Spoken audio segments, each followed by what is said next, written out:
What's good, YouTube? It's Bacar's Mobile Mechanic Service, known on YouTube as Auto B, and I am just doing this video. Number one, I want to appreciate all of my subscribers. I appreciate y'all likes, y'all dislikes, y'all comments. I appreciate all of y'all. I really do. I want to take this time out to kind of, it wasn't a suggestion, but I just want to do this. And I've talked to some people, and they ask, is going into the mechanic field a good thing to do? Well, I've been working on cars for probably about 15 years now. I'm independent. I do mobile mechanic service. I've worked at numerous shops. I learned a lot. It's a pretty decent field to be in. But let me give y'all a few nuggets about this field, being a mechanic.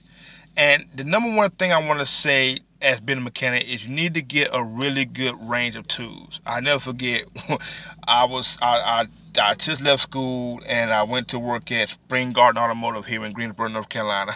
And I was ready, I couldn't wait, get in there, work on cars. And I didn't really know that much about tools. I know I needed some, so this is embarrassing, but I'm gonna say it anyway. I went to Walmart and I bought probably about $4 for tools. And I walked in there with this small, it was just probably like a handheld toolbox. And they laughed at me. And I felt kind of bad, and I was embarrassed. And my dad worked there, and he said, look, you can't do that. So I had to wait for the tool truck to get there. Purchase, God knows, about $10,000 for tools, and that's how I got started. So, and then if you want to be a mechanic, get a really good range of tools. Get really good basic tools too. Get good basic sockets, metric and standard, good ratchets, good pry bars, good, just really get a really good variety of basic tools, because you will always need a 10mm socket, short or long, or a 19mm or 21mm. You will always need those. A good ratchet, a good breaker bar. You will always need those, especially a breaker bar if you're doing this on the side or you're doing the mobile thing, because you need to break the nuts on tires, and if you're doing the axle job, you need to break the nut on the axle. So, that's just some things about being a mechanic and should you go in this field. The next thing you want to do, and anybody out there, if you're going to be a mechanic, go into part of being a mechanic what you know how to do. Okay, do not try to prove yourself to anybody. Listen, it's nothing wrong with learning everything about a car, but do something you're comfortable with. Me, I am a steering and suspension specialist. I help my dad at the shop with engine work and transmission work, but I'm not a good diagnostic guy. I got a computer, I'll plug it up, I do the research a little bit on Google if I have to, and I'll be honest, I research it, and I might, throw a part at it. If that didn't really fix the problem, I might call my dad or take it to my dad. I'm being honest, that's not my thing. My thing is steering and suspension. Alignments, axle work, tie rod ends, rocket pinions, inner tie rod ends, struts. That's my field. That's brakes. That's my thing. And to mechanics out there who've been doing it a long time, there might not be nothing to them, but that's what I'm comfortable with, guys. I do basic engine maintenance, tune-up, belts, water pump, thermostat, intake gaskets, injectors, spark plugs, power steering pumps, alternators, starters.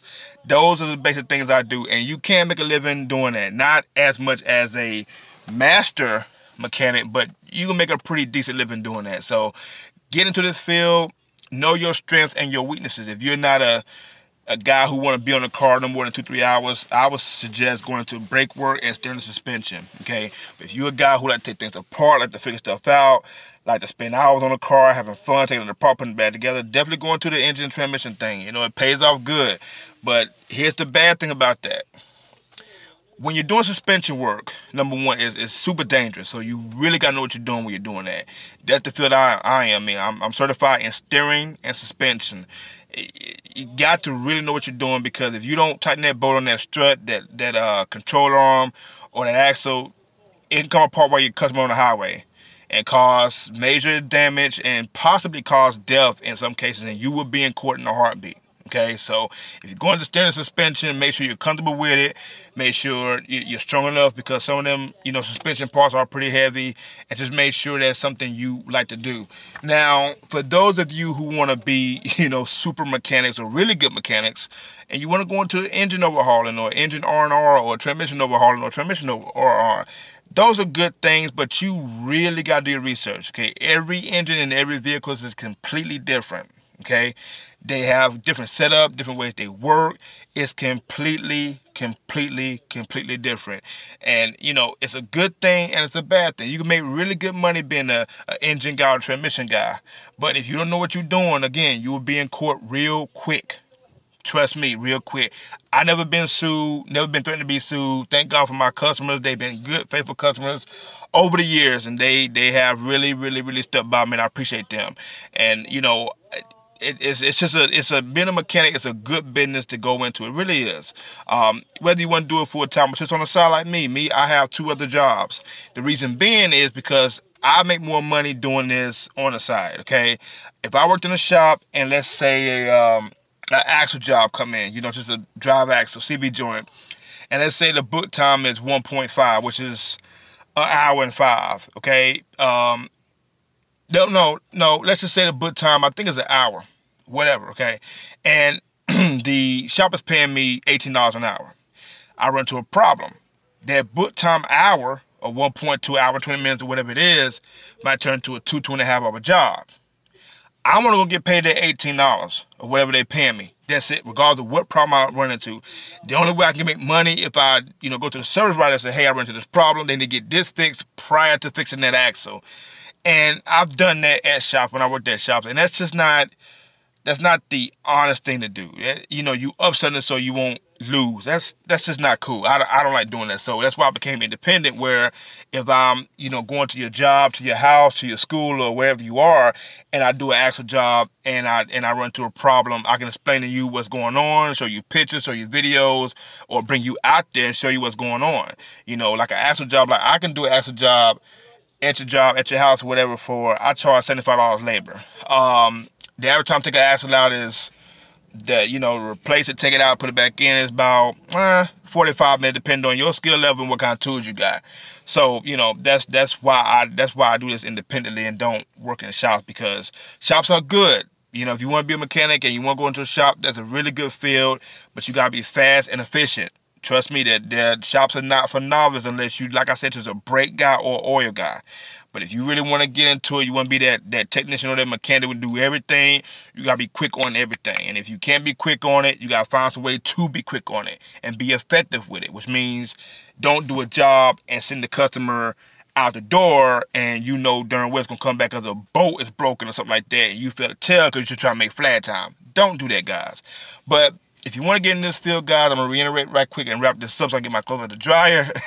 But if you want to go into this field, it's a pretty good field to go into. But go into this field, only be comfortable with what you know how to do. Do not try to impress yourself or your friends or your family that you bought a $10,000 worth of tools, $10,000 worth of tools, and you watch a couple of videos on YouTube with either me, Auto B, or Eric the car guy, who's a good guy, or these other people they're pretty good technicians and mechanics making YouTube videos. Scotty Kilmore is a really good one. I watch some of his videos. You know, Chris Fix is a good person. I like his videos. You know, just stick with what you know how to do and what you're comfortable with. And actually, to be real with you, and what your tools are comfortable with. Because some of you, you know, you want to do engine work, get into engine transmissions, you might not have the right tools. You know, you got to have the right tools for that kind of work. But, you know, being a mechanic is great. Just go into it with an open mind and be willing to learn, too. Do not be a cocky mechanic. Do not be a cocky mechanic. It will bite you in the butt. Hey, it bit me in the butt a few times. Not a whole lot, but a few times. So, you know, going through this business with an open mind, with a good learning, you know, ability and all that stuff. If you go into a shop, guys, you will have those cocky mechanics who look down on you because you are a young mechanic. Don't let that bother you. Don't let that discourage you. Just go in there with a good sense of humor, good mind, and a willingness to learn. Personally, hang around the older mechanics. They might treat you like they son, but trust me, hang around the older mechanics, preferably 50-year-old plus. They have a lot of knowledge, a lot of good tricks and stuff on little problems. But you know, if you want to get technical, like with diagnostic, like check engine lights like that, hang around the younger mechanics who went to them big tech school. They have the knowledge in that. Me personally, I'm not good at diagnostic at all. I really ain't. I can plug it up, you know, tell you the problem, what the possible fixes could be. If it's, you know, out of my expertise. I call my dad. My dad has his own shop, and I ask him to talk to him about it. Or I might watch one of the guys on YouTube, Eric the Car Guy, or Scotty Kilmer, or Chris Fix, for instance. But you know, that's just it, guys. I'm gonna wrap this up. Being a mechanic has its good points and its bad points, like I just explained. So, if you want to go into this business, have a good set of tools, an open mind, and be willing to learn. And also, be willing to say no to repair if you're not comfortable with it. That's a very important part of this business. Do not try to be like me, my father, or any of these YouTube guys. If you're not comfortable with it, do not do it. Do not let that money get to you or take your customers' money and you upside down this job. It's taking longer than what you thought. You lost money that you was going to make, and you lost your own personal money, and the customer's mad, and times are wasting, and it's a headache. I've done it once. Don't do it, okay? Just stick with what you know how to do, no matter how minor it is, okay? Stick with what you know how to do, and you'll progress in this business. You know, simple as that. So, y'all know who it is. Comment, like, subscribe. It's Auto B on YouTube, and I will catch y'all on the flip side.